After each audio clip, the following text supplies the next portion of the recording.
séance ouverte. Bienvenue à la réunion 123 du Comité permanent des affaires étrangères et du développement international à la Chambre des communes. La réunion d'aujourd'hui se déroule en mode hybride. Tous les témoins ont effectué les tests de connexion requis avant la réunion. Je souhaite of the following. Please wait until I recognize you by name before speaking. All comments should be addressed to the chair. For those members who are joining us virtually, please raise your hand if you wish to speak. Now, today, pursuant to Standing Order 1082 and the motion adopted by the committee on Thursday, September 19th, 2024, the committee is commencing its study of Canada's advancement of a two-state solution. Yes, Mr. Bergeron. La semaine dernière, j'ai posé une question au greffier et le greffier m'a dit d'en référer à la présidence. Nous en avons donc... Yes, I'm not getting the English translation. If you could give us a couple of minutes. Is interpretation working now? Yes. So last week, I asked a question to the clerk who referred me to the chair. And so we asked him the question, and we have not received the question. So I'm asking the question again, Mr. Chair. Following previous meetings, we sent a formal request to Ms. Albanese? Merci, Monsieur le Président. Thank you. Allow me to clarify with the clerk, if the clerk can just tell us what happened there. Yes, she was invited whenever the members agreed to add her to the work plan for the study, and otherwise the invitation was rescinded once the members agreed to do so. Merci, Monsieur le Président. Thank you, Mr. Chair. I had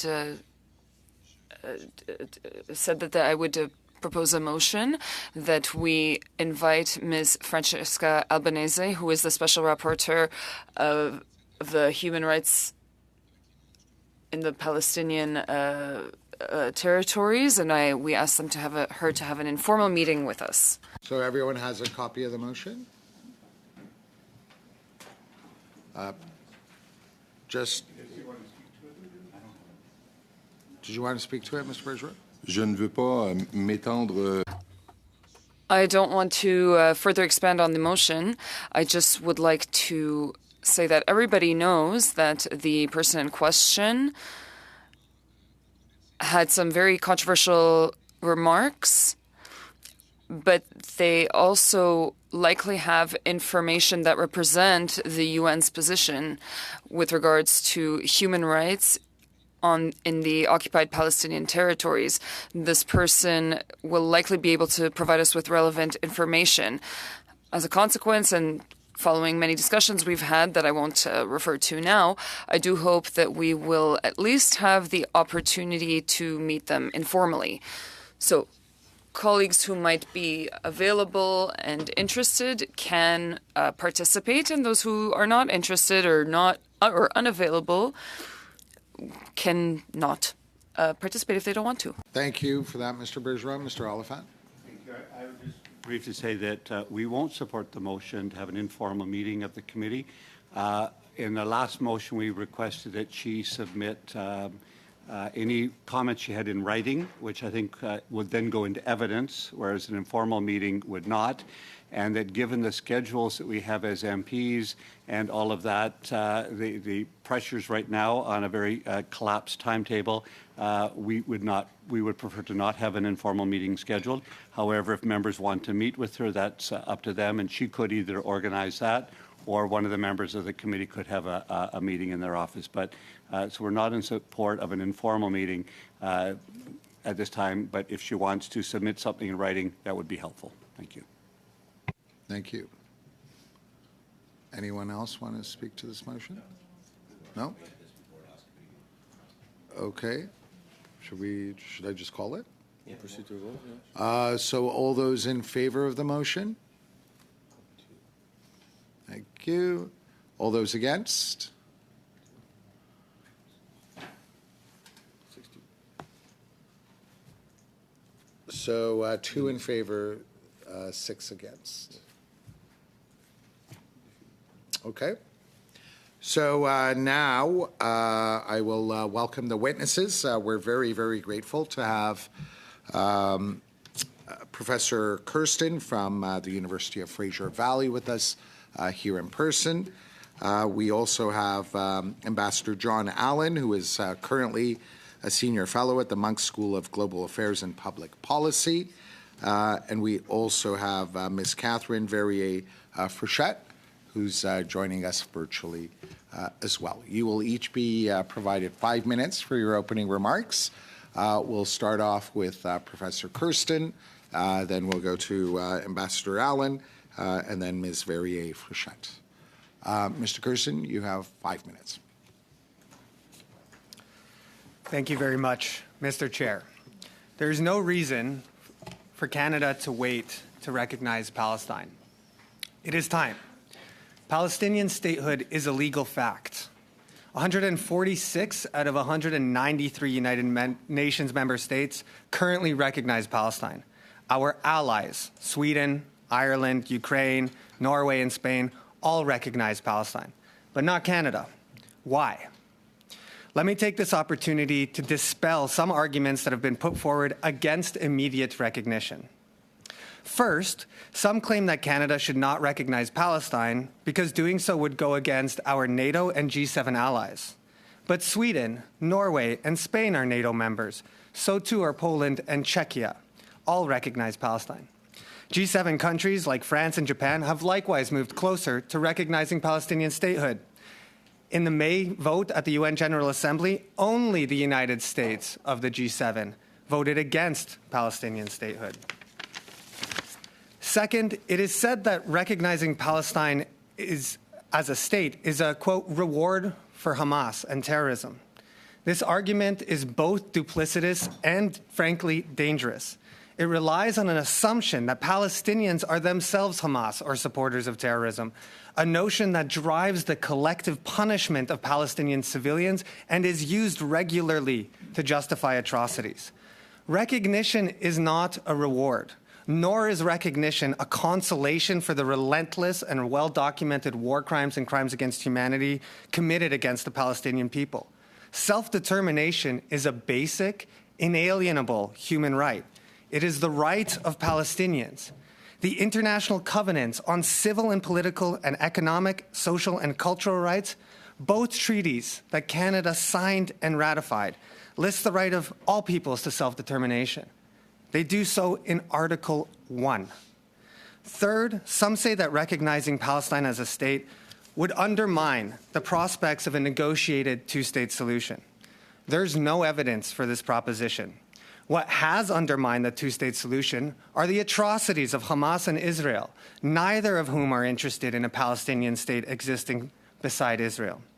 It is hard not to conclude that the argument that recognition can only be achieved if Israel agrees to it through negotiation is a cover to permit the continued destruction and annexation of Palestinian land. Recognizing two states cannot undermine a two-state solution. Rather, it might just jumpstart a new, better, more promising political solution to the conflict in the Middle East. Spain, our ally, has said that recognizing Palestine is, quote, the only way of advancing towards what everyone recognizes as the only possible solution to achieve a peaceful future, one of a Palestinian state that lives side by side with the Israeli state in peace and security, end quote. Why can Canada not do the same? As the International Court of Justice has ruled, the right to self-determination is not conditional on a non-existent peace process. And so Canada cannot condition the right of Palestinians to self-determination on the interests of a government openly engaged in the destruction and illegal occupation of Palestine. Finally, some say recognizing Palestine is wrong because it departs from long-standing Canadian policy. But what justifies the same policy in the face of mass slaughter? Canada should depart from long-standing policy. Otherwise, it risks doing the same thing over and over again and saying the same thing over and over again while expecting a different result. The status quo just isn't fit for purpose. Recognizing Palestine now should be easy for Canada. Palestine exists. We'd only be joining our allies. Indeed, there are no good arguments not to recognize Palestine. There is no reason for delay. Let me leave you with an image. It's 15 years from now. The world is coming to terms with its inaction in the face of atrocities committed against civilians in Gaza. Canadian members of Parliament stand in the House of Commons to recognize a day of mourning for the tens of thousands of lives lost. Perhaps the Prime Minister apologizes on national television for not doing more when we all knew, we all watched the massacres take place. What would you say to your children or to your grandchildren who ask you then, what did you do? Canada has an opportunity to do something no Canadian government has done before, and something that is the legally, politically, and diplomatically right thing to do. This committee has voted to study the quickest path to recognition. The quickest path is the one that you take today.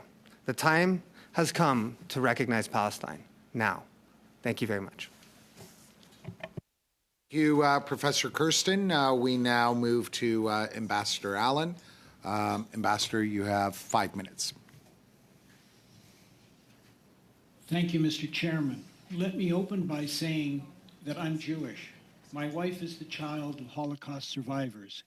I have a sister, nieces, and nephews who live in Israel, within kilometers of the Lebanese border and daily fire from Hezbollah rockets. For me, Israel's existence and its security are fundamental.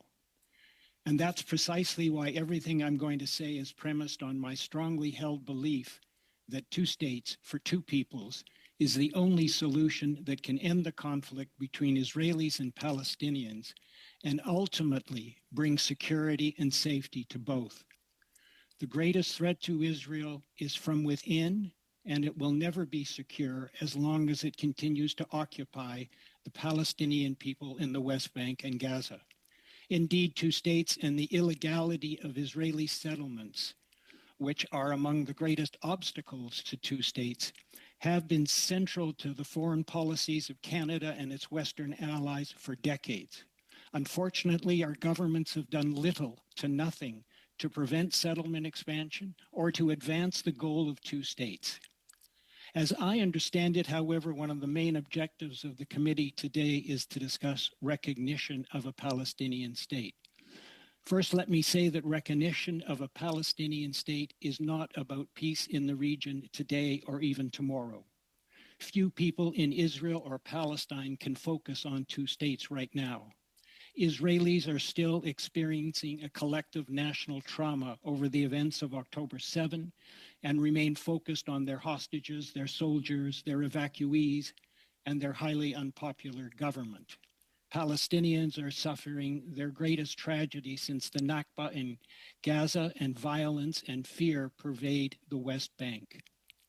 But recognizing a Palestinian state now is about sending a message of hope and commitment to Palestinians and sending a clear message to Israel and others that simply managing the conflict, Israel's policy for the last 17 years, is not an option and never was. If October 7 has taught us one thing, it's that continuing to occupy Palestine and Palestinians without creating a pathway to end the conflict can only end badly for both peoples.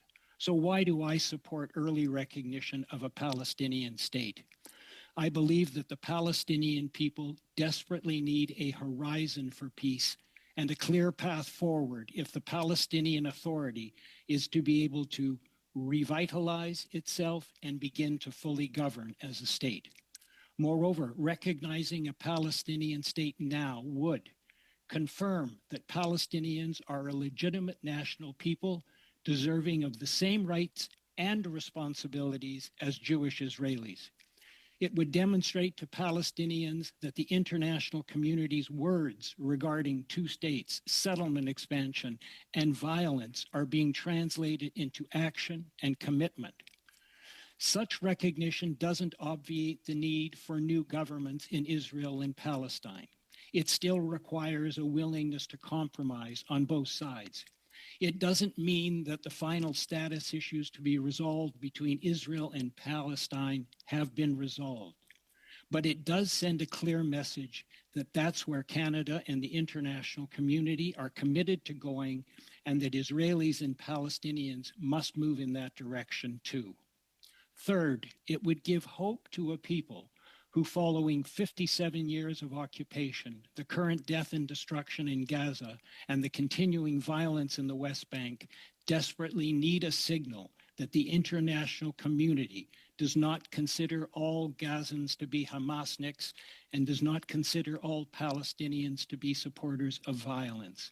Hope and a path forward to end the conflict can do much to reduce violence and offer the next generation of Palestinians and Israelis an alternative future.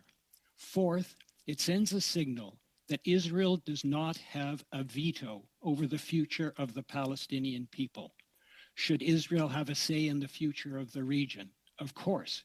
Does it have the rights to peace and security in this dangerous and unforgiving region?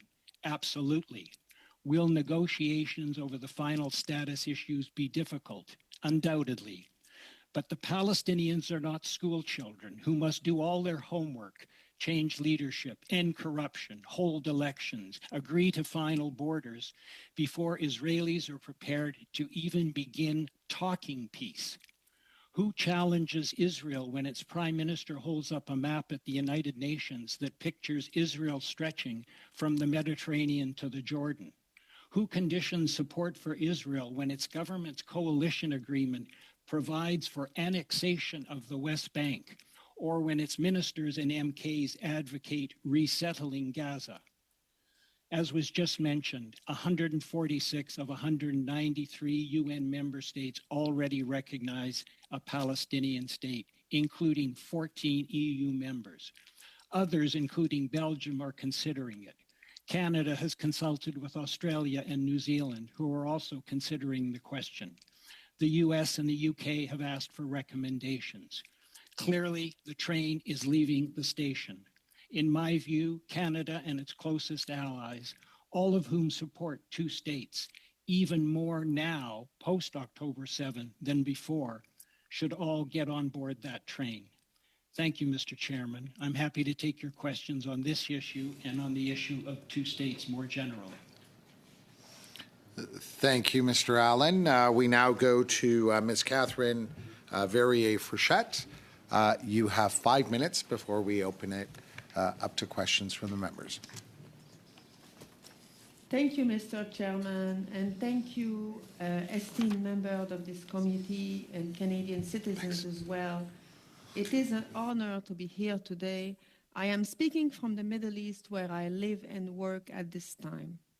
I've agreed to appear today to present my point of view regarding the two-state solution and whether the international community, in particular Canada, can still support it and usher an era of peace and security with a Palestinian state and an Israeli state living side by side. I'm speaking today as an individual, and the views I present here are my own and only my own. I am a former Canadian diplomat, in particular a former head of mission and representative of Canada to the Palestinian Authority. I, like Canada, support a two-state solution that will end the Israeli-Palestinian conflict in a permanent manner. In these tragic times, more than ever, I argue that the traditional and fundamental tenet of Canadian foreign policy regarding the Israeli-Palestinian conflict should be the unifying and unwavering vision for the future that Canada brings back to the forefront. A negotiated solution between Israelis and Palestinians on the basis of two states, an Israeli state and a Palestinian state living side by side in peace and security. The current tragedy offers a sobering view of what an alternative future would hold if Israelis, Palestinians, and the international community fail to work towards this unifying objective. This would be a future of objectionable violence, even more so than what we have been witnessing. In this future, extremists on both sides prevail and terrorism flourishes. The alternative would fail to deliver a state for the Palestinians and would also fail to deliver any security for Israel.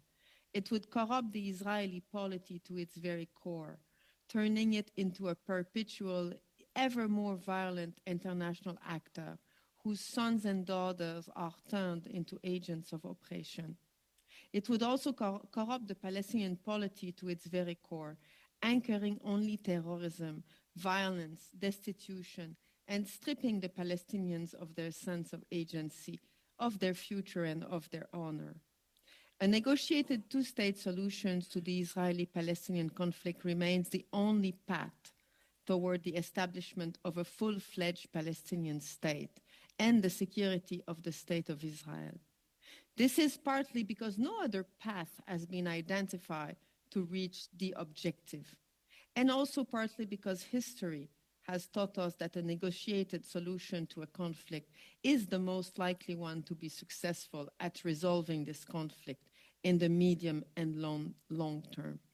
But what can Canada and the international community do? Que peut donc faire le Canada? Israelis and Palestinians are first and foremost those who must decide that it is in their best interest to negotiate to resolve the conflict. This prospect is slim at this time, given the tragedy unfolding beyond our eyes. That said, Canada and the rest of the international community can play a role to try to usher a path leading to negotiations.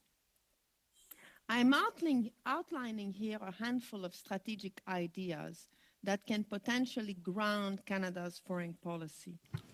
These ideas are not exhaustive, and none of these ideas would be sufficient to bring about a path towards negotiation and Palestinian statehood, but they do represent tools in our foreign policy toolbox, options that we are not exploring today and should be exploring.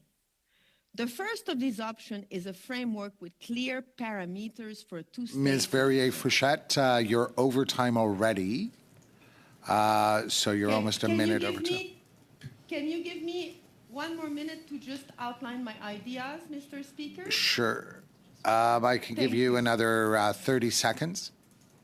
Thank you so much. 30 seconds, so thank you. A framework with clear parameters for a two-state solution with the United Nations Security Councils. A United Nations Security Council's resolution is the only international tool in the toolbox to actually implement and enforce parameters for negotiations. It is the only tool that has not been explored to date and should be explored. Second, meaningful support for the capabilities of a Palestinian state to govern itself as a state. Third, strong steps against extremists, Palestinian and Israeli extremists, who can include further political and legal actions against violent settlers and their leaders, as well as political representatives in the Knesset and government. Fourth, strong support for moderate voices on both sides. Because, excuse me, I'm going to have to cut you off. Excuse me, I've made my point. You have every opportunity to provide us written submissions, should it not come up, when the members ask you questions. So for the first round, thank you. So for the first round, 4 minutes each, and we start off with MP Moretz. Thank you, Mr. Chair, and I want to thank Ms. Frechette for her testimony.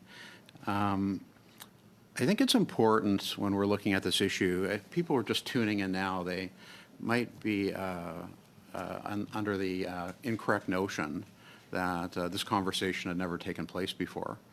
But there have been many, many, many attempts to make peace and to have two states in modern history. For example, the United Nations Partition Plan, which led to the establishment of the State of Israel, the Camp David Accords, the Madrid Conference, the Oslo Accords, Camp David Summit. And even though this wasn't a peace negotiation, I think you could argue was a precursor to what happened on October 7th, was the decision of the Sharon government to to disengage from Gaza, and there were Israeli citizens living there. The Israeli government actually went there and dismantled settlements of their own citizens and moved them back into Israel. So there have been very legitimate, sincere attempts over the years by the Israeli government to make peace and to have two states living side by side in peace and security. Would you not agree? Ms. Frechette? I think that much more could have been done. And I think that there is still an opportunity for the international community to do much more. That being said, Palestinians and Israelis have made lots of efforts. Is this sufficient? I think as we see now, it was not. It has not been sufficient. Now, with respect to the issue of what happened on October 7th, the worst massacre of the Jewish people since the Holocaust, you know, I hear people around this table saying, well, why don't Canada should just recognize a Palestinian state? Wouldn't that be rewarding terrorism, which is the longstanding position of Global Affairs Canada, is that terrorism must be rejected as a means for achieving political ends. And yet here we are, just barely a year since these atrocities took place, and for some reason this committee saw fit to actually holding these meetings to reward Hamas for committing these terrible atrocities. Would you agree that that's improper? Ms. Frechette? So I do agree that the massacres and the tragedy of October was the most horrible thing since the Holocaust. You will not get any dispute from me. Is there a benefit to discussing the issue? I do believe that there is a benefit for debate between citizens. Now, my position is that Israelis and Palestinians would greatly benefit from negotiating towards the establishment of a Palestinian state and an Israeli state living in peace and security. Is the moment now ripe for these negotiations? It might be naive to think so, but I do think that we have tools in our toolbox to press for this outcome, negotiated settlement. Okay, thank you. Thank you. We next go to MP El Gabra. You have 4 minutes, and the witnesses, I'd ask him to look up. If they're very close to the time, I will be holding up this sign, which means you should be wrapping it up soon. MP El Gabra. Thank you, Mr. Chair. First, let me applaud the witnesses today for your thoughtful interventions. This is going to help the committee tremendously in our effort to write a report at the end of this study. Maybe I'll start with Professor Kirsten. My first question to you is, do you see the right of self-determination for the Palestinians a fundamental right or a conditional right? It's a fundamental right, and it's an inalienable right, meaning that it cannot legally be held conditional on anything. And, one then asks themselves, if it is a fundamental right, why hasn't the Palestinian state been recognized by many, especially Western countries till today? I would argue one of the reasons is because 30 years ago there was an Oslo Accord that started a process that there seemed to have a light at the end of the tunnel. So what changed now? Why do you think now is the right time for that policy to pivot? I would quote my colleague, Ambassador Allen, in saying that states have recognized that recognizing Palestinian statehood is important because it provides a horizon for peace. There is an extreme shortage of hope for Palestinian people. I think that's obvious in the way that they speak about what they have endured for many decades now. And I think it's incumbent on states that retain hope in peace and retain hope in justice to act in accordance with both peace and justice. And I think providing people who have been stripped of their hope with a degree of hope that a two-state solution is in fact possible is critically important at this moment. And doing so, one way in doing so is actually to recognize the Palestinian state now and then continue the hard work of negotiating the parameters of what those two states look like. Thank you. Mr. Allen, my question's to you. There appears to be confusion between a political recognition of the state of Palestine and final status resolution or end of the conflict. Can you help us differentiate between a political recognition of the state of Palestine and the fact of the matter that, yes, there still needs to be negotiations to resolve the final status? Oh, you're on mute.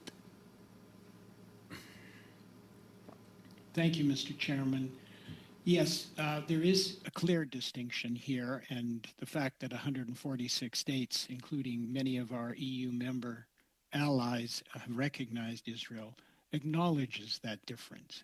We all understand that the final status issues of Jerusalem, refugees, borders, security have to be negotiated. The problem is that the Netanyahu government for over 17 years has essentially refused to negotiate. And we can't allow that to continue. You can't have a negotiation with one side only. I agree that there have been previous efforts to negotiate a two-state solution, and they failed. But that doesn't mean we give up now and never try again. It's essential that we do try again with a firm commitment on both sides to that reality. The last time there was a negotiation with the Obama government and Foreign Secretary of State Kerry, he specifically blamed the Netanyahu government for that failure. So let's get both sides to the table and talking. Mr. Allen, a short question. Okay, a very short question because he talked about the security of Israel. Do you believe that the recognition of the state of Palestine would undermine the security of Israel? Very briefly. Absolutely not. Absolutely not. I don't see any way that it could. And a recognition absolutely does not give any benefit to Hamas. Hamas does not support two states. Hamas does not want to see the existence of Israel. A recognition of two states is contrary to what Hamas and contrary to what radical right ministers in Israel want. They both want one state, their own. Thank you very much. We next go to MP Bergeron. You have 4 minutes, sir. Merci. Thank you to our witnesses, and thank you, Mr. Allen, for the answer that you just gave. It was very edifying.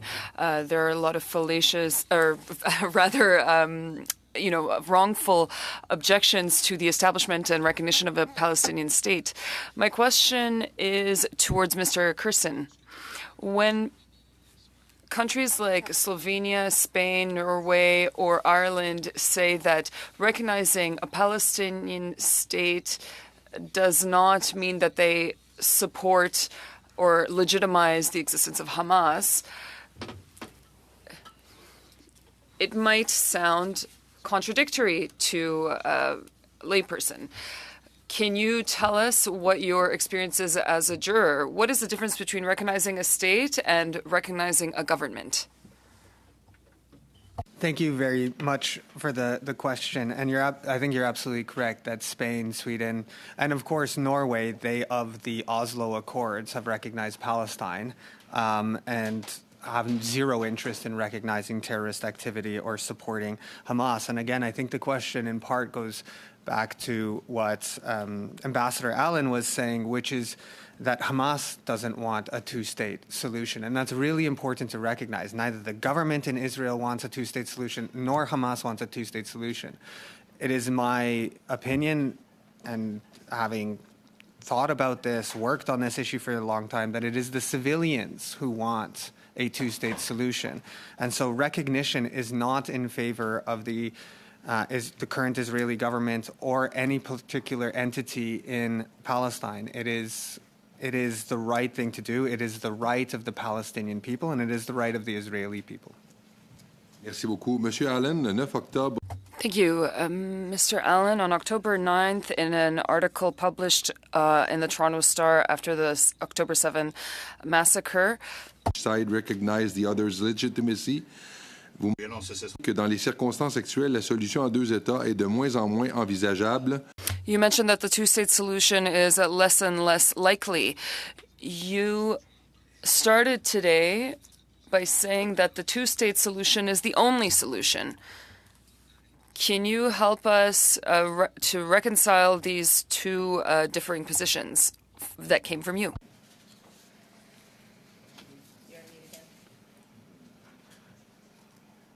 Mr. Allen. Thank you, Mr. Chairman.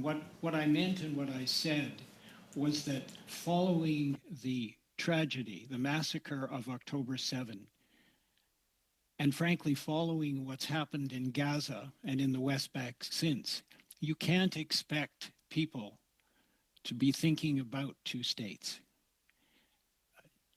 The Germans and the Brits, following the Second World War, could not have imagined that they would eventually be in the EU together or major allies. The Catholics and the Protestants in Northern Ireland, who killed each other for 400 years, couldn't have imagined that they could agree to a peace deal. Israelis and Palestinians will never get over their tragedies, but they must realize that for their own peace and security, they have to come together. 7.5 million Jews and 7.5 million Arabs share this land, and neither of them are going away. None of them are going away. So what I'm saying is that over time, beginning now, but over time, good people in both countries will realize that continuing violence, sending their soldiers to war, death is not the answer. And that will come, but it will take time, especially because of October 7 and what's happened since. Thank you very much. We next go to MP McPherson. You have 4 minutes. Thank you very much, Mr. Chair. And I want to thank all of the witnesses for being here today for this very important conversation. Professor Kirsten, you spoke about how the day to do this is today. And I want to reiterate that the minister could recognize the state of Palestine today, that this is something that does not require a parliamentary vote. And I guess what I want to talk about is the urgency of this issue for a moment. We know that over the past few weeks, the situation has gotten far worse. We know that clearly the work of the international community has not prevented a genocide from taking place. It has not reined in Israel's extremist government. Can you speak to the deteriorating conditions, including in the West Bank with further settlement construction, and why ending the occupation and recognizing the state of Palestine would help with this injustice? Thank you for the questions. Thank you, Chair. I think we need to recognize when we're talking about a two-state solution that the illegal occupation of the West Bank and the ongoing settlement activity and settler violence is intended to undermine the prospects of a two-state solution in and of itself. And so when we talk about the different elements that make a state, including controlling, territory, etc., if another state, in this instance, the government of Israel, is intentionally seeking to ruin the chances that the Palestinian people have control over their own territory, they are literally engaged in the direct undermining of the two-state solution, making it appear less possible. And again, I think that is, I think that's dangerous and it's duplicitous, and we see the ongoing everyday violence that people in the West Bank experience. And I think it's important for the committee to know that yes, we see the bombs, yes, we see the missiles, but we also see people who just want to pick up olives every now and then, who are targeted for picking up olives when it's time to harvest them, and who are shot and who are moved off their land.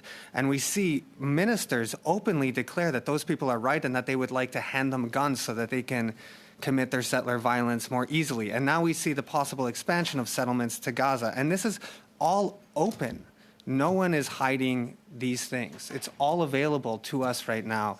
And I think recognition is important as a right of the Palestinians, but it also, I think, sends an important signal that West Bank land is Palestinian land and is in line with international law and the most recent decisions of the International Court of Justice on the subject. Thank you very much, Professor. Ambassador Allen, could I ask you to also respond to that question?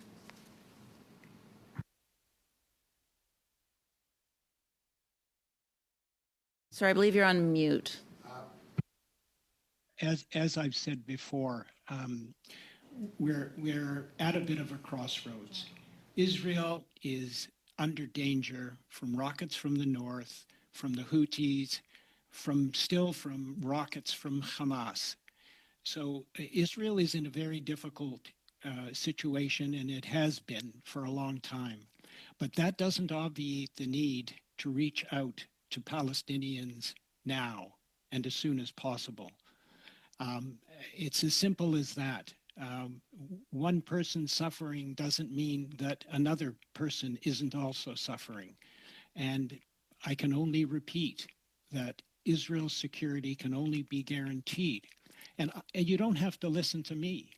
Former Prime Ministers Ehud Barak, Ehud Olmert, 500 former Mossad chiefs, heads of the Shin Bet, heads of IDF, have all said that the threat is from within. And so they are all arguing for opening discussions with the Palestinians. As I said, not going to be easy, but it has to begin and it has to be real. Thank you, Ambassador. Thank you. Now we go to the second round, and we start off with MP Epp. You have 3 minutes. Thank you, Mr. Chair, and thank you to the witnesses for your testimony today. I would like to begin with Ms. Frechette. The U.S., the U.K., Japan, Italy, Germany, France, and of course Canada. We've been in lockstep with our G7 allies in the pursuit of a two-state solution. That has not been the question. It's been a long-standing policy of our country, irrespective of the party in power here in Canada, that a two-state solution as a result of negotiations that enjoys the popular support of Palestinians and Israelis is the path to peace. However, the Global Affairs Canada website now says that a recognition of the Palestinian state is not necessarily the last step along that path to achieving a two-state solution, which enjoys the support of all of our G7 partners. And so my question is, for Canada now to go about, I think it's a solid argument, or widely recognized, that perhaps Canada does not have the most influence of our G7 allies in the region. So what are the implications for Canada to go out ahead of our G7? I'll begin with Ms. Frechette. What are the implications diplomatically with our G7 partners? So I do believe that negotiations are essential to reach peace, security, and stability between Israel and Palestinians. I think I made that clear. I also believe that there are tools in our toolbox that we have not explored. Canada as a nation has not explored. Now, Canada could play a more active role and could lead the international community in trying to usher a path towards peace and security. And this would be done through a number of actions, which I've briefly outlined before, including Security Council resolutions that indicate the parameters for a peace agreement and for the negotiations. So there are actually options that as an international community we have not yet explored, and Canada could play a more active role to lead this. Failing that, I personally fear greater tragedy.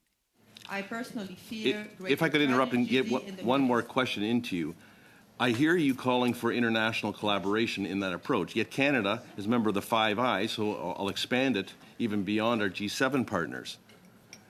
What is the implications of Canada going ahead even of our Five Eyes allies in doing so? There must be ramifications back to our own relationships with our fellow partners.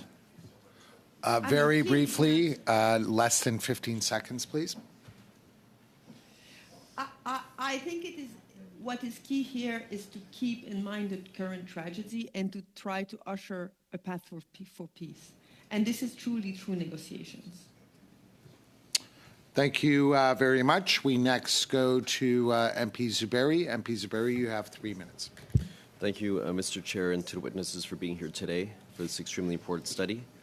I would like to first put the question to Mr. Kirsten. With respect to the recognition of the state and recognizing a government, can you speak to how the two are different? And many will say that to recognize the state of Palestine is to reward a group. Is that actually the case? So can you please elaborate how the recognition of the state of Palestine is different from recognition of a government? Thank you very much, Chair, for the question. Of course, recognizing a government is different than recognizing a state, and we know this as Canadians. Canada exists irrespective of which government is in power at any given time. Governments come and go. Statehood is a legal, juridical fact in international law. So recognizing Palestine in that instance as a state does not mean that Canada would have to recognize any particular government that would govern that territory. And this is the current situation in Afghanistan, for example. For example, yeah. And Canada is taking... this is an important point, right? Because Canada is taking Afghanistan to the International Court of Justice over the questions of gender apartheid. It cannot take a government, which may change. It must take a state. And it's a fact of international law that the world has divided itself into states. And of course, you're absolutely right that it is not a reward for anyone. And we hear this over and over again. And I would ask, is the point then, when the point is made that recognition is a reward for Hamas or for terrorism, are we saying that our allies, Sweden and Spain, are seeking to reward terrorism? Of course not. That would be an awful thing to tell our allies. It is not a reward. It is a right. And a follow-up question on a different matter with respect to the ICC, ICJ, other international instances, UNESCO, other UN-type bodies.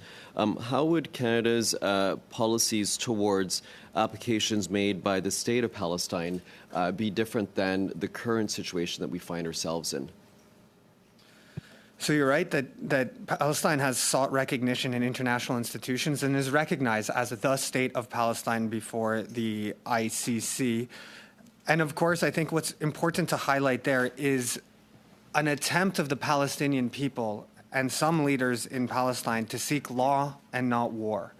International law is so profoundly imperfect, but it is an avenue and can sometimes be an off-ramp offering people hope aside from seeking further violence. And I think that recognizing Palestine, Canada recognizing Palestine won't in and of itself change the landscape, but it can lead to important diplomatic and legal consequences for Canada as well. Further peace and security I'm in the afraid region? you're out of time, Mr. Zuberi. So we next go to Mr. Bergeron. You have 1.5 minutes, Mr. Bergeron. Merci, Monsieur le Président. Thank you, Mr. Chair. The Canadian government supports the right of Palestinians to self-determination. Canada is against the forces of is against the colonization by the Israeli government.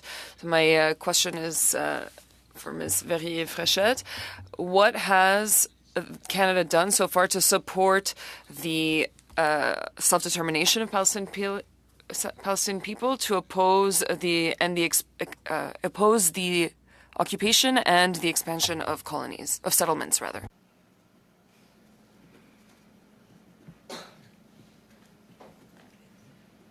Est-ce que quelqu'un veut répondre? Can someone answer? J'ai posé ma question. I asked Ms. Verrier-Fréchette and Mr. Allen. Can one of you answer?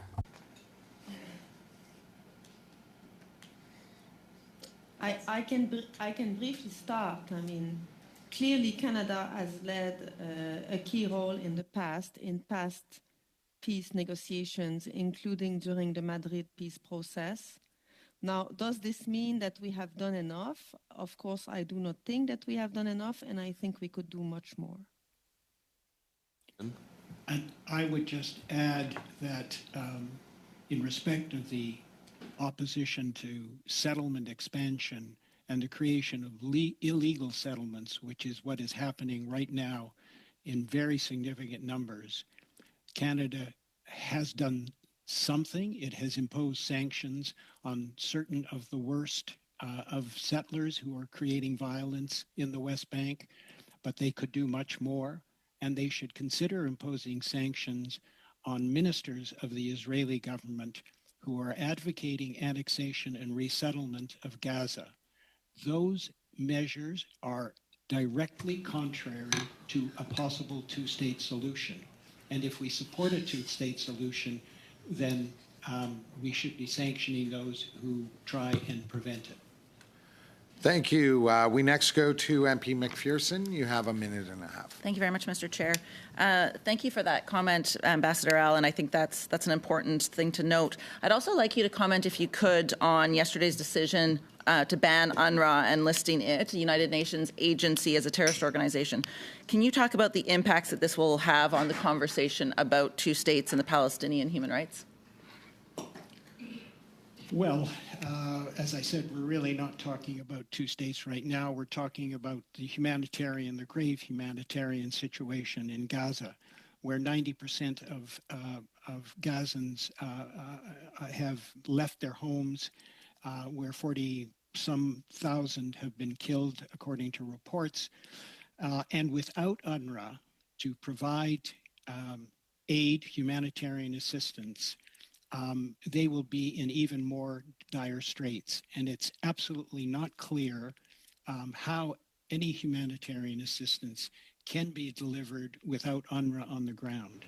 Whether or not you agree with UNRWA, and there have been criticisms of them, but criticizing UNRWA for 12 employees who allegedly were part of a terrorist group is like wanting to shut down the New York police force because there are 12 or 15 or 20 corrupt cops. There are 13,000 employees of UNRWA working around the Middle East, and they are essential delivering aid to millions of people. And I do hope that the Israeli government will consider the various pleas by governments around the world to reverse that decision. Thank you. We next go to MP Abel Taif. You have 3 minutes. Well, thanks for the witnesses on a very important issue.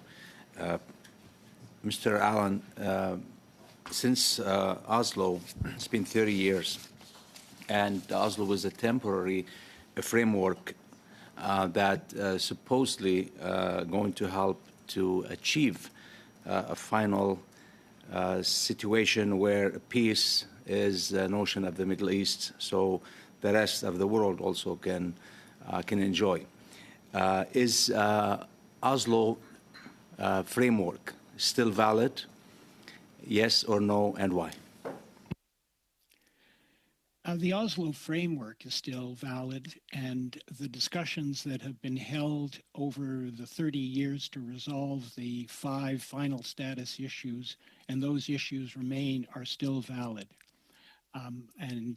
But unfortunately, the Oslo process was stalled. The second intifada occurred, which turned many, many Israelis who were in favor of peace off. I don't want to put all the blame for the failure of Oslo on Israel. I don't want to put all the blame on the Palestinians. There is plenty of blame to go around. But as I said before, it doesn't mean that we shouldn't be trying again now. And that framework and the various discussions that have taken place over 30 years with Clinton, with Carter, with Prime Minister Olmert, all of those discussions and issues that were discussed and brought to the table are ready to be discussed again. Thank you. Do you believe that there's still support among Palestinians and Israeli people to the Oslo framework? The problem with both the Israeli people and the Palestinian people right now is that they don't trust each other. The Israelis fear that a Palestinian state will be yet another state on its border that is going to send rockets towards it, as Hamas has done. And the Palestinians clearly don't trust a government which is building settlements and attempting to annex the West Bank. So first of all, we need to build trust. And with trust and with incentives, I do believe that both sides would begin stronger support for a two-state solution. Right now, it's quite low, less low in Palestine than in Israel, but with leaders that support two states and that are prepared to compromise and that lead their people in that direction, I think the region can get there. How Canada can remain... You have 5 seconds remaining. Oh, okay. How Canada can remain a serious player, a serious broker, and what's the best way to approve that? Well, it's not Seconds, a serious please. player. Very briefly, please. Less than 15 seconds. Well, as Ms. Verrier-Frechette said, Canada can show leadership right now. And I think actually its allies are waiting for countries to step up and do the right thing. And they may well, Australia, New Zealand, the UK, Belgium, follow suit. For the last questions, we'll go to MP Oliphant. You have 3 minutes. Thank you, Mr. Chair. And I want to thank all three witnesses. I go to a lot of committee meetings, and it is rare that I listen to every word that every witness says. And I will tell you, I felt it was emotional for me. Listening to your testimony, and also helpful. So to all of you, thank you for your preparation and for your care and for the work you do. I think we're agreed in this Parliament and on this committee on a two-state solution. That has been something that successive governments have said. To do that, we need two states. The question is not if two states with the recognition of Palestine, but when. And we also have a value of a negotiated settlement. So I'm looking at what you believe are the carrots and the sticks that we can provide for the two parties to have a negotiated settlement that would be going forward. And then my last question will be, if we can't get a negotiated settlement, what other options under national law or the UN are there? So carrots and sticks to build a negotiated settlement for Israel and for the Palestinians, and what could Canada's role be in that? Professor. Thank you. So in terms of carrots and sticks, I think we need to recognize that the recognition of Palestine does not prejudice a negotiated settlement. So they do not have to go in lockstep. Again, the view of Spain and Norway for a long period of time was in fact that they had to go in lockstep and that recognition could only come at the end of a negotiated process. And they have broken with that very belief because they no longer believe that that is true. And I recognize that we want to stay in lockstep with our G7 allies. But again, 6 out of 7 are now considering the question that you put, which is that it's not, that they're basically considering recognizing Palestine before the end of a negotiated settlement. And I think Canada should join with them and try to influence when exactly that happens. Now, it is very difficult. My time is limited, so I would say we have said not at the end of the settlement. I want to go to Mr. Allen for his comments on that as well. Just very briefly, Mr. Chairman, what Israel needs, the carrot it needs, and it's not just a carrot, is security. Canada and the United States and others have been working to try and ensure that security if a two-state solution were found. It needs a demilitarized Palestinian state, and it needs the Palestinian Authority to begin to govern in Gaza after the rule of law has been placed there. So it needs a partner. And of course, the Palestinians need to, as a government, as a state, to renounce terror, fully recognize an Israeli state as it is, and continue, as the PEA has been doing for years, to collaborate with Israel to prevent terrorism in that country. Thank you. Thank you. So at this point, we're done the first panel. Allow me to thank Professor Kirsten, Ambassador Allen, and Ms. Verrier-Frechette. Very, very grateful for your time and for your insights. So we'll suspend for 3-4 minutes and be right back.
We're very, very grateful to have with us here today Professor Rashad Antonius, who is with the department, a professor at the Department of Sociology at the University of Quebec at Montreal.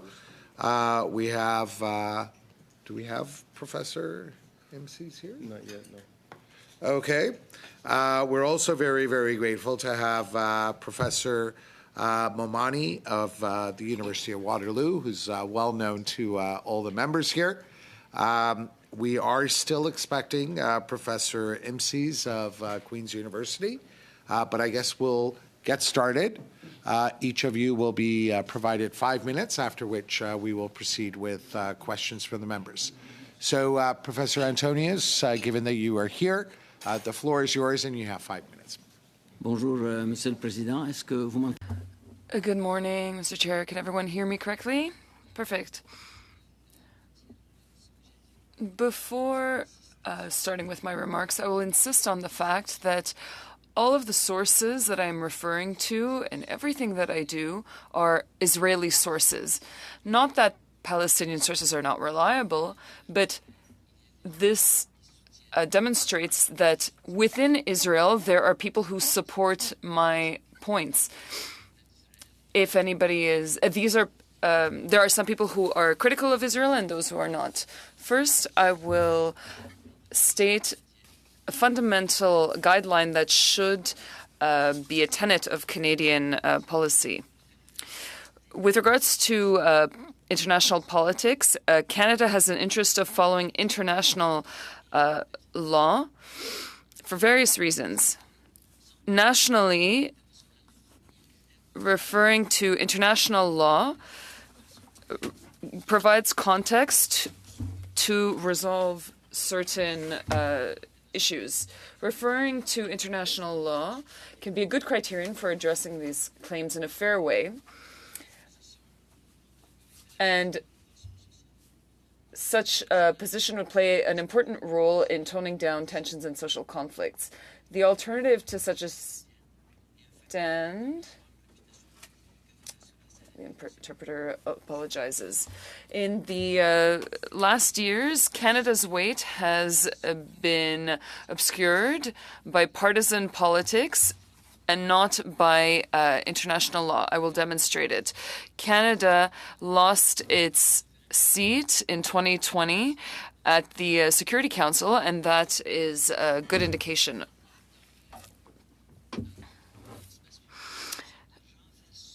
In public space, there seems to be some sort of a reversal of the aggressor and victim roles. Everyone talks about Hamas as though they are the aggressor, but there is a 100-year history. There have been systemic policies to take control of Palestinian land and to expel Palestinians. Ilan Pappé is an Israeli author who wrote a book entitled The Ethnic Cleansing of Palestine, both available in French and English. In the document entitled Canadian Policy on Key Issues in the Israeli-Palestinian Conflict, the Government of Canada asserts all these legal principles of international law in a truly exceptional way. However, Canada has been giving lip service to these principles of international law while actively working to undermine them. In the past, I have met foreign affairs ministers, and what I would do was to print the Canadian official policy, and I would just ask them to apply their own policies. Everybody recognizes here that the settlements are illegal, but no pressure is put on Israel to stop them. I'd like to demonstrate the issue at the heart of the Oslo Accord. Here you can see the territories, for example, of the West Bank and Gaza, which is only 22% of historic Palestine. They were conquered in 1967. 78% were conquered in 1949. One part was given by the resolution of 181, but part of it was also given through the war, or lost through the war. A majority of the world, including Palestine, recognizes Israel within the de facto 1949 borders. With regards to the Oslo Accord, 30 seconds. Here's the issue with the Oslo Accord. This here is the best map that was suggested by Israel. It means that they do not return occupied lines, occupied territories. When Canada accepts the two-state solution without returning the occupied lands, it goes against international law. I will answer any upcoming questions. My time is up. Thank you very much, Professor Antonios. Welcome, Professor Imsies. Great to have you here again. We'll go with Professor Momani. You have 5 minutes for your opening remarks, after which we'll go to Professor Imsies. Professor Momani. Hello, thank you. Sorry I couldn't join you in person. I really appreciate everyone's time. I want to focus my comments really on what I think is the demographic reality of the territories that we're speaking about. If we're going to talk about a two-state solution, we need to understand the people that are on the ground. And I think through understanding the demographic reality, it becomes clearer that a two-state solution is still very aspirational, and I think is very much in need because it fulfills the desires of both Palestinians and Israelis, but I think is realistically become more and more difficult with time. So based on both Israeli and Palestinian demographic numbers, by 2022 we had 7 million Palestinians and 9.8 million Israelis.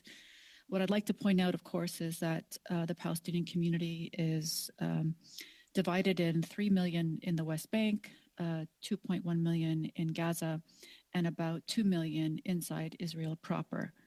What's important to note here is that also in the West Bank, where again, mostly Palestinians live, we also have 468,000 Jewish settlers in the West Bank. That constitutes about 12 to 14% of the population in the West Bank. The kicker here is that also these are both communities that are having children very rapidly, about 7 to 8 children on the Israeli Jewish side and a little less than that on the West Bank Palestinian side. Within Israel proper, we have, as I said, 2 million Israeli Arabs who also self-identify, most of them, as Palestinian, although some will refer to themselves as Israeli Arab. Importantly, 40% of the population are secular Jews, but the population that most requires our attention, because it is also one that has become increasingly politically active and radicalizing, is the Haredi ultra-Orthodox Jewish community, which currently stands at little under 10%, but they are the community that are most likely today to want to live in the West Bank to create what are called facts on the ground. They are increasing in size and number, 500,000, as I said, in the West Bank alone. And also, I would point out that the entire territory that we have just spoken about, whether it's Israel proper, the West Bank, or Gaza, to give you a sense of how small this is 6-hour drive from north to south and 90-minute drive from east to west. Now, I say that all because I think one of the big challenges before us is that I think historically we could make a lot of analysis of what got us to where we are. Certainly, I think the unfettered, expansion of settlers, Israeli Jewish settlers in the West Bank, has now made it extremely difficult to find a contiguous state for the Palestinian people, starting with the West Bank. I think the war on Gaza today has made that even more problematic. Not only do we find that 70% of all the buildings have been destroyed in Gaza, I think it's very clear, and we'll see and will continue to see that those extremist elements inside Netanyahu's cabinet have desires of making Gaza uninhabitable and to clear the way for increased Jewish settlers today. And there's no shortage of a great deal of evidence showing that, again, these extreme elements within the cabinet, within the political movement, although they are a very small percentage of the population, have outsized influence. And if anyone is curious to understand that, it's really the proportional representation system inside Israel that really gives a small number of people and parties that swing vote that allows because we haven't had a majority clearly voted in through the PR system inside Israel, it means often that these minority voices, although united in their parties, can often have outsized influence. And so today they are very much directing the political winds, if you will. It is very simple in that they have a desire for what is called Greater Israel, and that includes overtaking Gaza and, importantly, overtaking the West Bank. And in fact, overtaking the West Bank is more of a stronger religious conviction than necessarily taking over Gaza. And so taking over Gaza may satisfy what they think is their security interest, but understandably, I think for those who have been watching Israeli politics for many years, know that there's a strong desire to overtake the West Bank. Annexation of the West Bank is absolutely a political imperative of this small community that has outsized influence. In many ways, secular Israelis, which are about 40% of the population, increasingly feel they are drained out. And that is the status of where we are today. And I'd be happy to take questions. And thank you, Ali, for the time's up. Thank you very much for that, Professor Momani. We now go to Professor Imses. Welcome. We're very much looking forward to your testimony. You have 5 minutes, Professor Imses. Thank you, Mr. Chair. It has long been Canada's policy to support a two-state solution to the Israeli-Palestinian conflict. The most practical means that Canada has of bringing this about, especially at this pivotal time, is for Canada to immediately recognize the state of Palestine. Among many reasons for that, there are three to my mind. First, immediate recognition of Palestine would serve as a holding operation against the clear Israeli rejection of the two-state solution. On 18 July 2024, the Israeli parliament passed a resolution formally rejecting the establishment of a Palestinian state in the occupied Palestinian territory. This position has been held by Israel for years, as stated publicly at the highest governmental levels. The governing Likud party platform, openly rejects the establishment of a Palestinian state. Likewise, the so-called, quote-unquote, guiding principles of the present government of State of Israel state that the Jewish people have, quote, an exclusive and indisputable right to all parts of the land of Israel, which is a term that includes the occupied Palestinian territory, and that, quote, the government will promote and develop and settlement in that territory to that end. In order to apply what it calls its sovereignty in the occupied Palestinian territory, Israel has appointed a special minister, Mr. Bezalel Smotrich, who asserted on 18 May 2023 that the core mission, quote unquote, of the Israeli government is to increase the number of settlements in the West Bank by 500,000 within 2 years. I note that all of this has happened before 7 October 2023. Second, immediate recognition of Palestine would be in keeping with Canada's international legal obligation to see to it that the Palestinian people's long frustrated right to self-determination is realized. On 19 July this year, this obligation was affirmed by the International Court of Justice when it determined that Israel's continued presence in the occupied Palestinian territory is unlawful, in part because it violates the Palestinian people's right to self-determination. The ICJ reiterated that all states, which of course includes Canada, must, quote, ensure that any impediment resulting from the illegal presence of Israel in the OPT to the exercise of the Palestinian people's right to self-determination is brought to an end, end quote. Recognition is an obvious means by which Canada can discharge this international legal obligation which it holds. There is an unfortunate view in the Canadian political realm that the only way for a Palestinian state to emerge is through bilateral negotiations, but this is legally mistaken. As an internationally wrongful act, being the Israel's presence in the territory, the end of that act cannot be made subject to negotiation under international law. It must be withdrawn, the occupation, forthwith, immediately, unconditionally.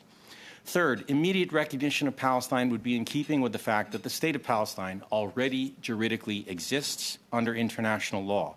Palestine meets all four criteria of the existence of a state under international law, which have historically been given a very liberal, flexible, and permissive interpretation under state practice. First, Palestine possesses a permanent population of over 5 million people, 2.3 million of whom in the Gaza Strip are now at threat of being ethnically cleansed. Second, Palestine possesses a defined territory, being the occupied Palestinian territory. Third, Palestine possesses governmental functions sufficient for the functioning of a state, as affirmed by the UN General Assembly, the World Bank, the International Monetary Fund, the Ad Hoc Liaison Committee, etc. And fourth, Palestine has established a capacity to conduct foreign relations, as demonstrated by the fact that it has been granted non-member observer state status by the UN General Assembly, and has a total of 149 other states that recognize it, representing the vast majority of people and states on planet Earth. This includes friends and allies of Canada, such as Ireland, Norway, Spain, Sweden, and so on. I close with this. Canada has officially supported a two-state solution in Israel-Palestine since 1949. And since that year, Canada has recognized only one half of that solution, that being Israel. At a time when Israel is openly pursuing a policy, publicly, aimed at obliterating the two-state solution, Canada must do what it can to stop this from happening. Immediately, recognizing the state of Palestine is the least that Canada can do, both in accordance with its obligations under international law, as well as in order to save any prospect of peace in line with the two-state policy in the future. Canada must act now before it is too late. Thank you very much. Happy to take questions. Thank you very much. We now go to the members for questions. As I understand, Mr. Chong is first. You have 3 minutes. Thank you, Mr. Chair. My questions are for Professor Momani. Thank you for taking the time to appear in front of us from the University of Waterloo. I was really interested in your opening remarks about demographic reality.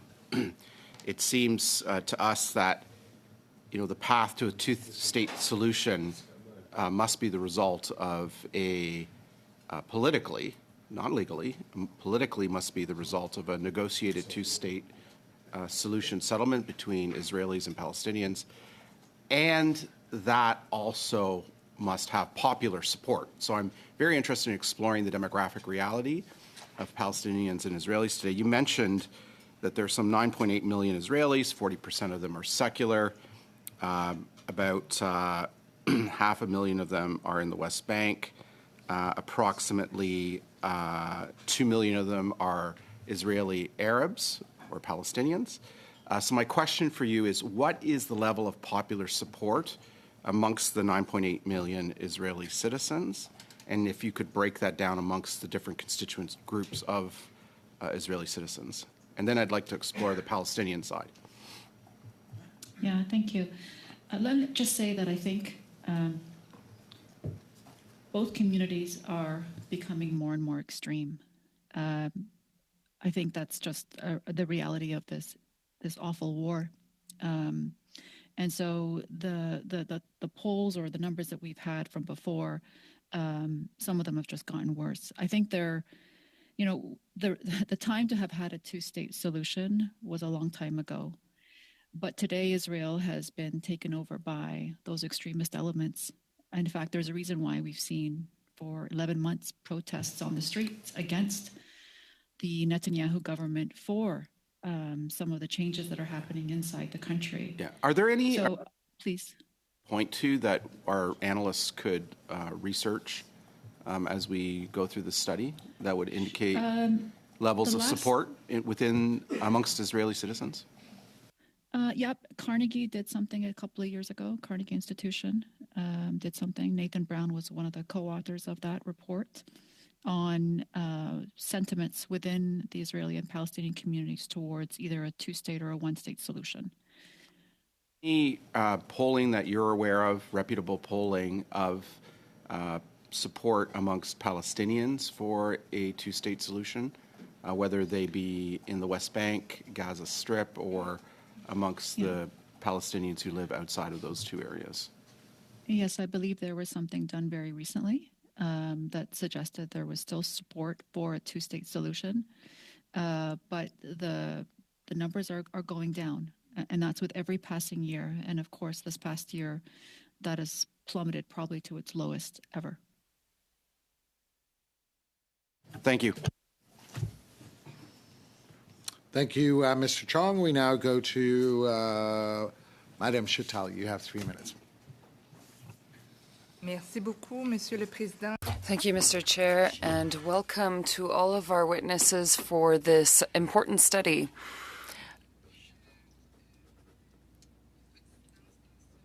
I don't think that there's any dissidence within this committee or within the government. I think we all recognize the importance of a Palestinian state and of an Israeli state side by side for a peaceful future. During the first panel, we talked about the negotiation processes within the Oslo Accord. The conditions to bring the negotiating parties back to the negotiating table were stated. It's a very difficult context right now. Both populations are very traumatized. As we heard earlier, there's trauma in both communities, and it's very challenging. How can Canada play a role to bring both parties back to the negotiation table and continue the discussions toward peace and sustainable peace? Mr. Imreis. Thank you very much for the question. I think the best role that Canada can play is to adhere to international law. We pride ourselves on having fidelity to the rules-based international legal order.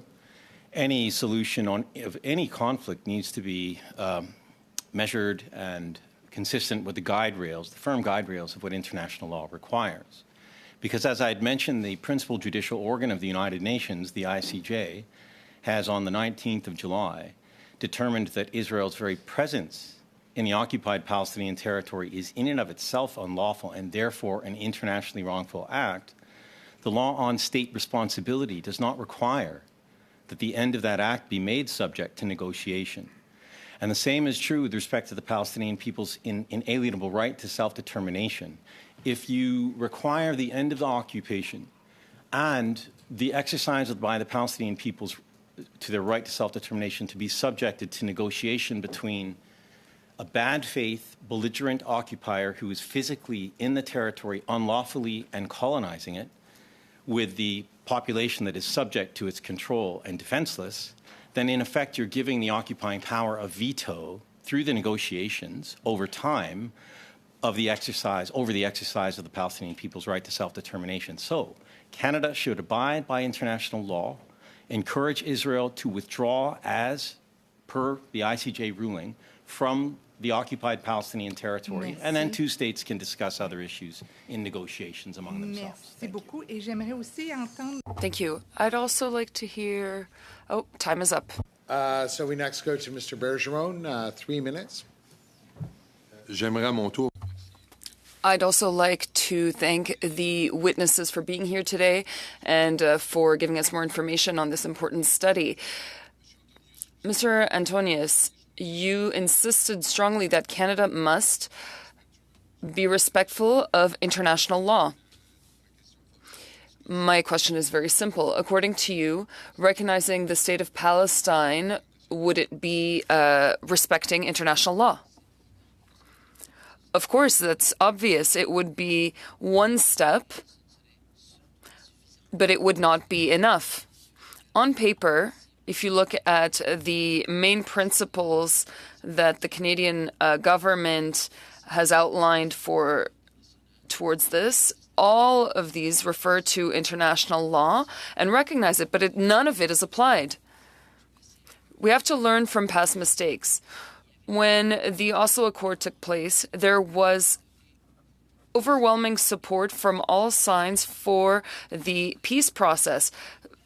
Hamas's popularity was about almost 0% even in Gaza. Why didn't it work? Because the day the Oslo Accord was signed, the construction of settlements in occupied territories started yet again. So in 7 years, between 1993 and 2000, Israel built 4 times more settlements than in previous decades, all of that violating international law.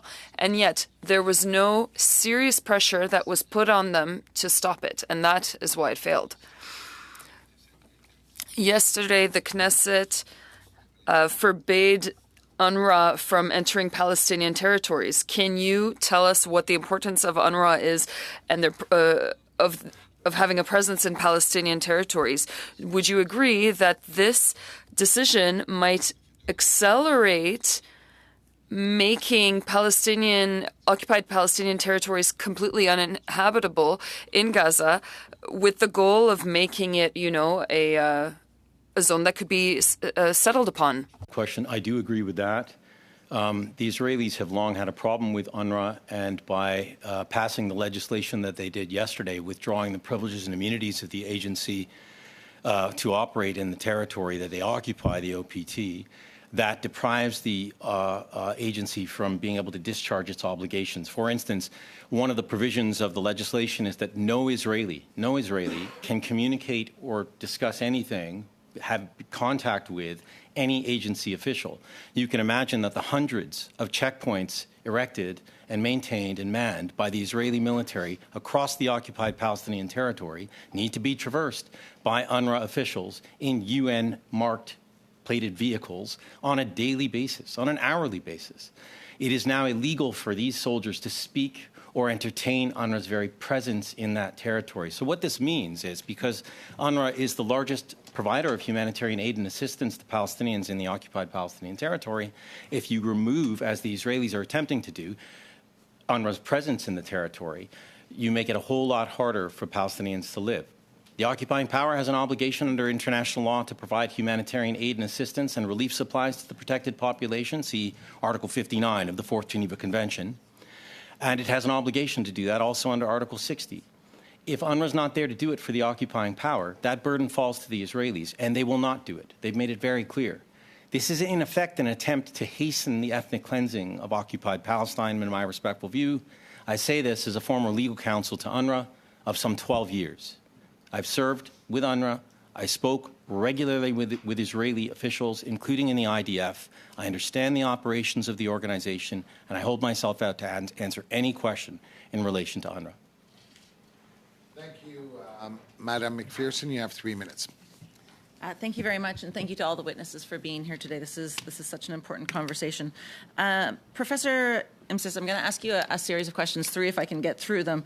In late September, Jordan's Foreign Affairs Minister, Ayman Saddafi, has said that the UN said at the UN that Arab countries are, and I quote, willing to guarantee the security of Israel if Israel ends its occupation and a Palestinian state is established. Can you comment on the role of Muslim and Arab countries in potentially supporting the security of Israel once the occupation ends and a Palestinian state is recognized?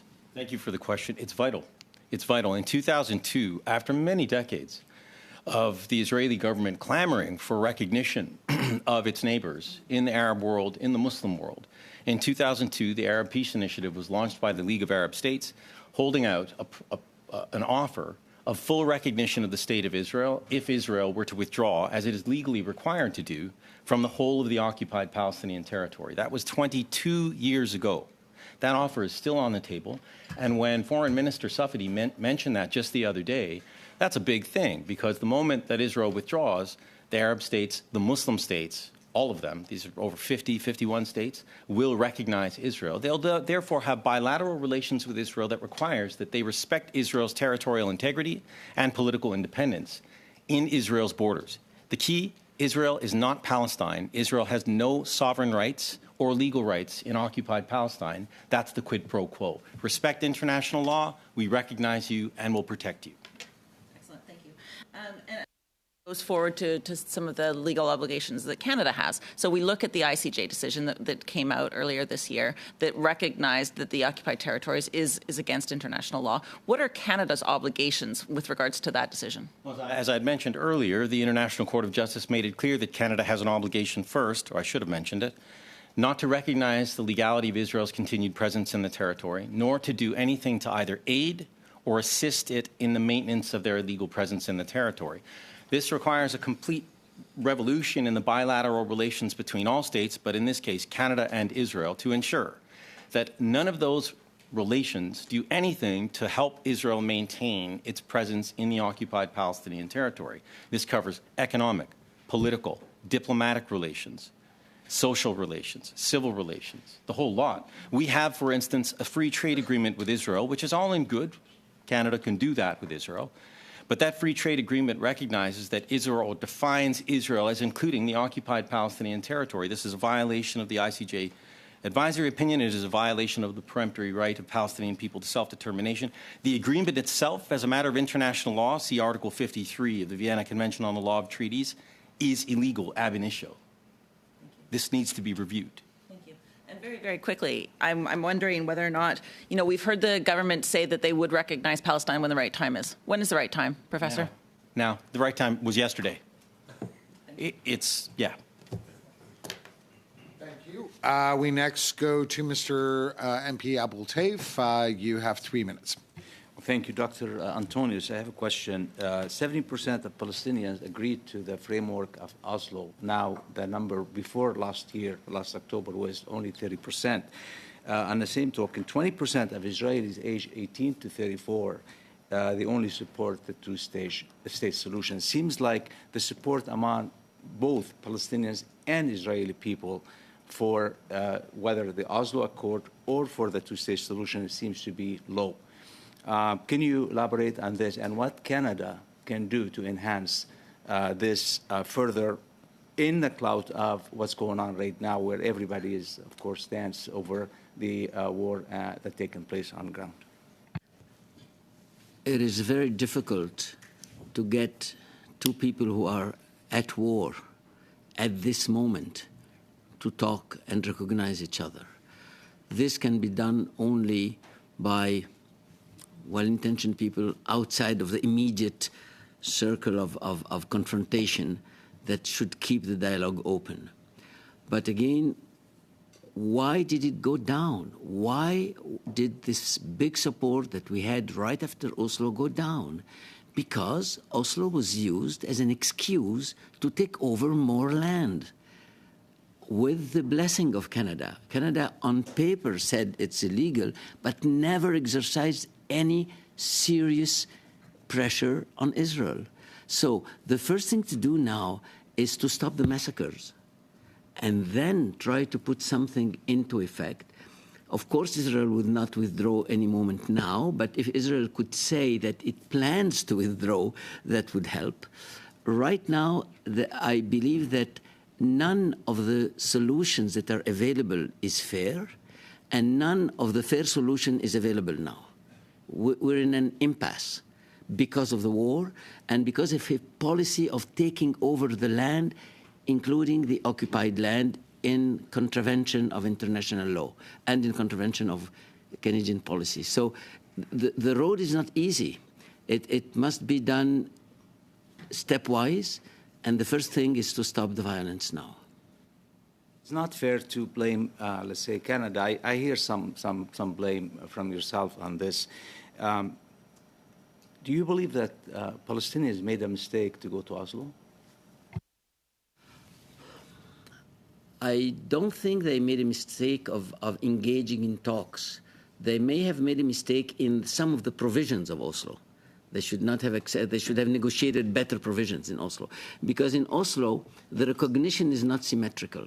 The Palestinians do recognize a Palestinian state. The Palestinians do recognize an Israeli state, but Israel recognized only the right of the Palestinian Authority to speak in the name of some of the Palestinians. The idea of a state is not present in Oslo at all, of a Palestinian. It's absent. The only legal reference is 242, which does not mention the word Palestine once. Thank you. We next go to MP Housefather. You have 3 minutes. Thank you, Mr. Chair. It's a pleasure to be here with the committee members as we talk about how we can reach peace in the Middle East, ideally with a two-state solution, with Israel, the world's only majority Jewish state, living in peace and security with its Palestinian neighbors, and ideally through negotiations between the two parties. But if not, to understand what conditions would be needed to recognize the state of Palestine. Professor Emsis, I'd like to start with you.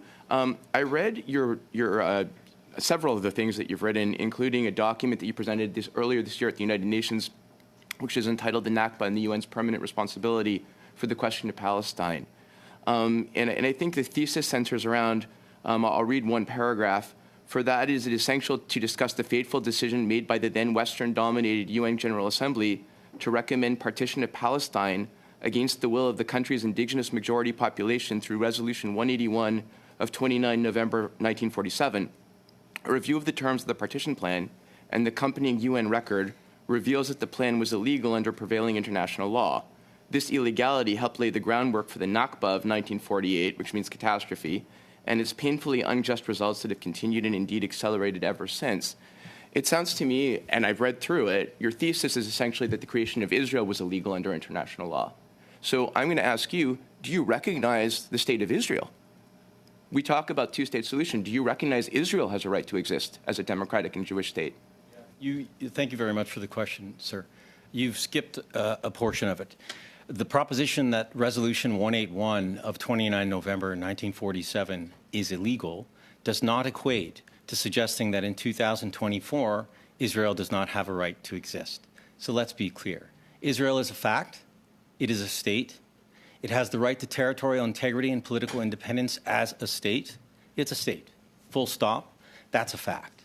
The question that I was looking at in that speech, and as a scholar, which I have done in a book which I would commend to you, it's called The United Nations and the Question of Palestine, see Chapter 4, right, is that actions taken in November 1947 by the General Assembly did not comport, to partition Palestine, did not comport with the requirements of international law as international law stood at that date. The principle of intertemporal law requires that we apply the law as it exists at the time in question that you're looking at. Israel exists today. I'm reclaiming my time at this point. It is established. I'm reclaiming my time, Professor. By all means.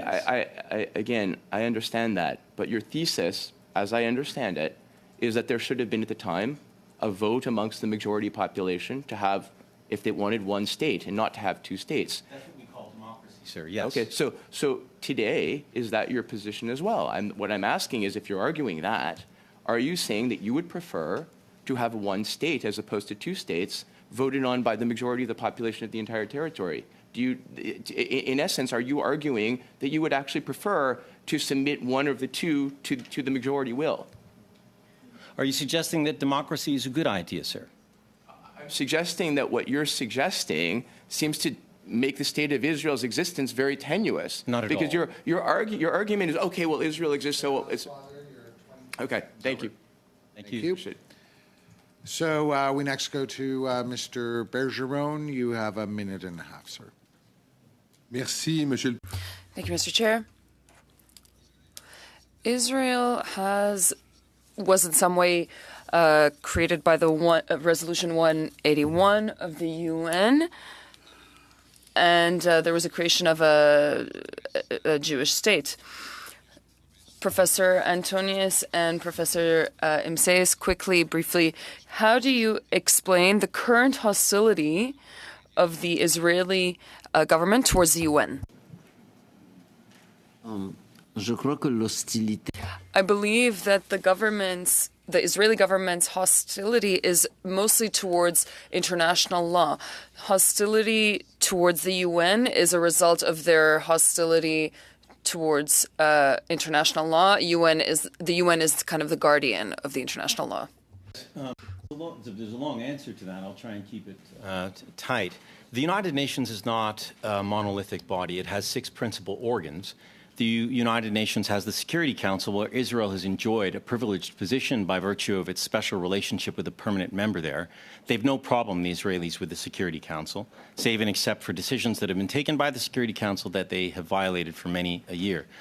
Secondarily, with respect to the General Assembly, they have a real problem there, and it's because the political dynamic of the General Assembly is different. It's top-heavy for the Global South, which has historically been very supportive of the Palestinian people by virtue of the historical ravages of colonialism and imperialism and so on. And so they have a problem with what the General Assembly says. They also have a problem with the Secretary General. They have indicated to him that he's a persona non grata. That would deal with the Secretariat. That's another body of the UN. The International Court of Justice, when it was looking at this last advisory opinion, the Israelis called this a form of legal terrorism and so on. The problem has to do exactly with what Professor Antonius had said. The United Nations is a standard bearer of international law.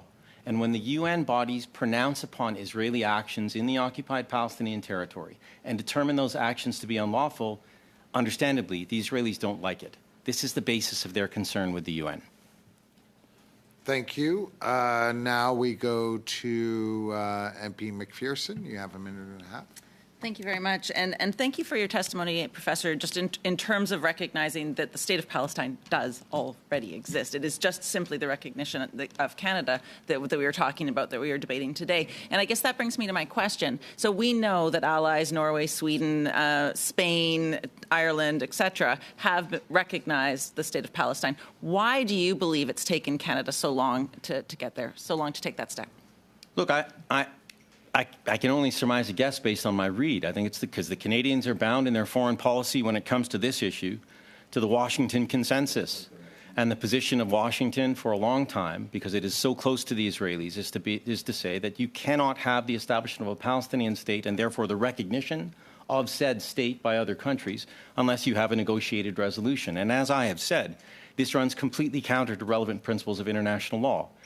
The Palestinian people are a people juridically. They have a right to self-determination. Their self-determination unit is the occupied Palestinian territory. They have a right to establish a state in that territory to the exclusion of all other peoples. Israel is not sovereign in that territory. The principal judicial organ of the UN has determined that Israel has an obligation to withdraw from that territory as rapidly as possible, quote unquote. The General Assembly on the 18th of September 2025 in the passage of Emergency Special Session Resolution 10/24 has indicated that means by 17 September 2025. That is the deadline by which Israel must withdraw from the territory. That's international law. There's no reason why the Canadians should not recognize, absent these negotiations, which will never happen. The historical record is very clear. Let's take the Israelis seriously for what they say and do. Thank you. We next go to MP Chong. You have 3 minutes. Thank you, Mr. Chair. I want to talk about the larger geopolitical context of all of this. Only 8% of the world's population lives in democracies. 40% of the world's population lives in authoritarian states. That's according to the Economist Intelligence Unit. Of the 190 so member states of the United Nations, only maybe 36 are full-fledged democracies. The rest, some 150 plus states, are not considered full-fledged democracies. And when we look at democracies, the vast majority of democracies believe that the recognition of a Palestinian state should come as a result of a negotiated two-state solution and not immediately. I think we need to situate this conflict in the Middle East in a larger context. Canada is a liberal democracy. I think everybody around the table would agree. Israel is also a liberal democracy. Democracies are flawed. They're not perfect. But they are both liberal democracies. And the conflict between Israel and Hamas, between Israel and Hezbollah, between Israel and Iran is not taking place in a vacuum. It is part of a rising clash between a rising authoritarianism and democracies like Israel, Ukraine, and Taiwan. And on the other side of that clash are authoritarian states like the Russian Federation, the People's Republic of China, and the Islamic Republic of Iran. And in our view, there is no question on which side of the line Canada should stand. We stand with liberal democracies. And so I just like the witness's commentary on the situation in that larger context.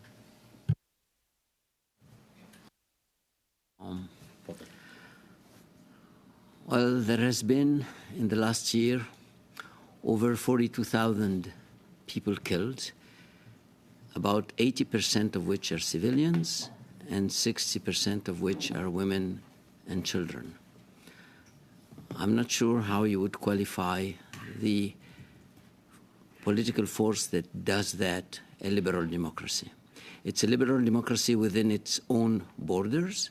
It's not a liberal democracy in the territories it occupies.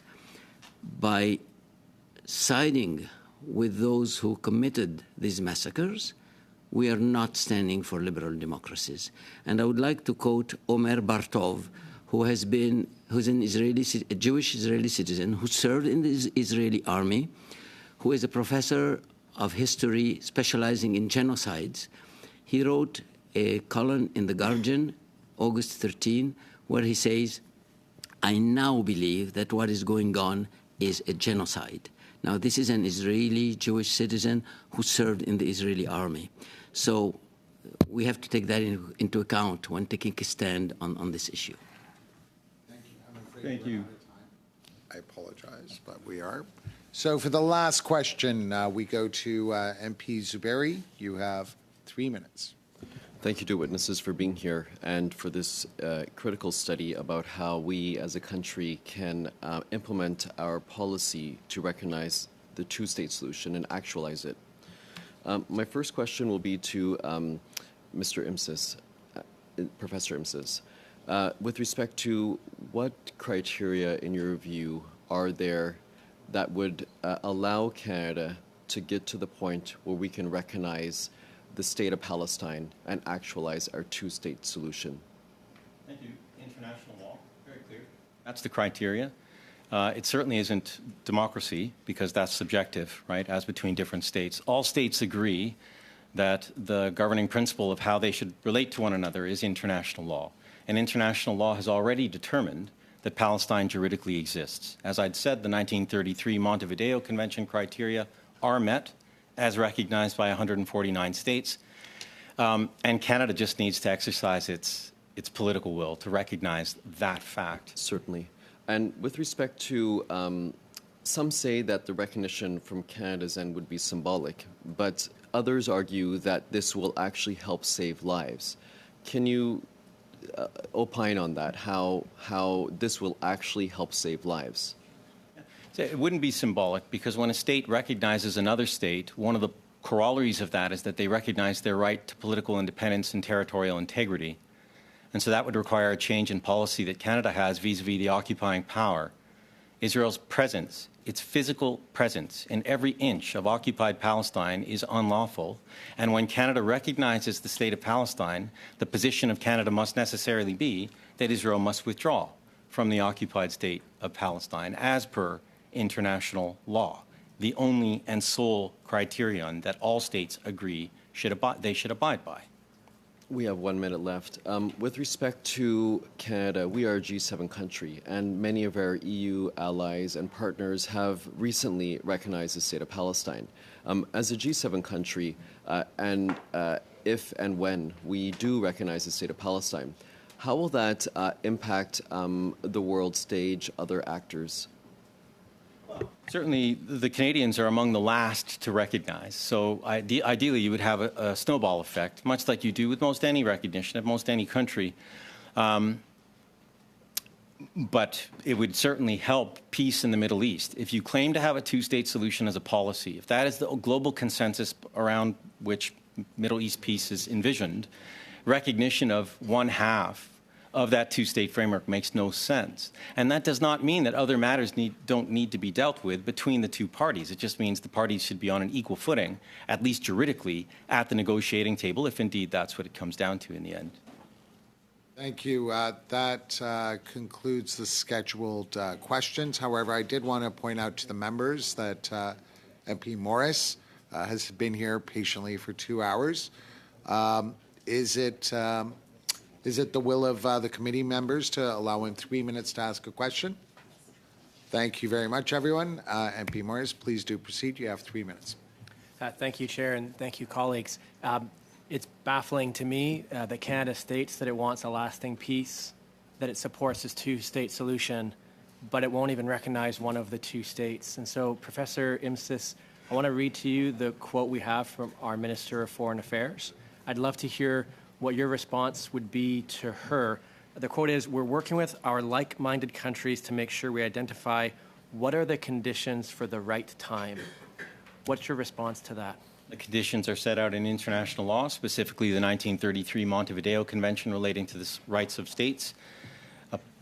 Palestine has a population, it has a fixed territory, it has a government that is capable, it also has the ability to conduct foreign relations. Those facts satisfy statehood at international law. Palestine is recognized by 149 other states. Get on with it. Thank you for that. You've been really clear. We then also have Canada's foreign policy dictated as the following with respect to Palestinian statehood. The quote is, quote, "Canada is prepared to recognize a Palestinian state at the time most conducive to lasting peace." This is, again, a wording that doesn't seem to make much sense to me. What is your sense? What is the time most conducive to lasting peace? Well, it is yesterday because we know from the facts before us, as established in the United Nations record, including the ICJ record, that the occupying power is acting in bad faith and illegally. It is said openly, clearly, its legislature has said very clearly, there will be no Palestinian state. So if you're waiting for them to change their minds, not going to happen. That's why third states need to recognize the state of Palestine as a holding operation to make sure the occupying power ceases and desists. It's a preservation move. Thank you, Professor. If I get one last question, you've also said at this committee that recognizing Palestinian statehood, your quote is, it's the least that Canada can do. You've spoken quite a bit about what's necessary with respect to the occupied Palestinian territories. Can you share more? We talk about Palestinian statehood, and we talk about a lasting peace. What are the implications if we want a lasting peace as it relates to the occupied Palestinian territories? Well, the implications are that Canada needs to treat these parties fairly and equally and equitably as per international law. Israel has rights, including the right to territorial integrity and political independence, but Israel is not Palestine. Israel in Palestine is not Israel. And Canada needs to be very clear about that. And recognition of the state of Palestine has no implication on Israel at all, because Palestine is Palestine.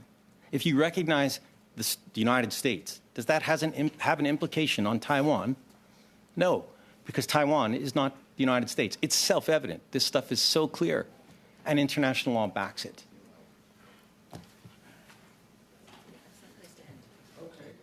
Excellent. That concludes our questions. Professor Antonios, Professor Imsis, Professor Momani, very, very grateful for your testimony and for graciously taking all the questions that were thrown at you from the members. Very grateful.